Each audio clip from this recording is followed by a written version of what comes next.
இருளில் உட்காராதே, சோகம் வந்து விட்டால். தனிமையில் உட்கார்ந்து கலங்கிக் கொண்டிருக்காதே, பிரிவு வந்து விட்டால். ஒன்றை இழந்து விட்டால் துவண்டு விடாதே, கிளம்பி செல். அடுத்தடுத்த வாழ்க்கை உனக்கு எதிர்நோக்கி இருக்கக்கூடிய அதிசயங்கள் ஏராளம். உட்கார்ந்து கொண்டால் கிடைத்து விடாது மானிடா, கிளம்பி செல். இறைவன் உன்னை சிறந்த வாழ்க்கையில் வாழ வைப்பான்.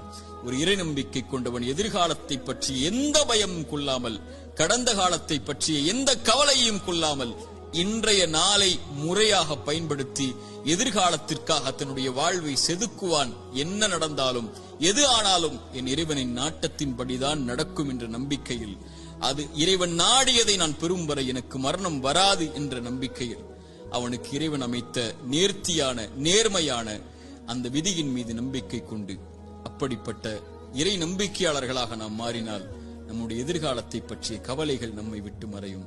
இறைவன் அந்த பாக்கியத்தை எனக்கும் உங்களுக்கும் தரட்டும்.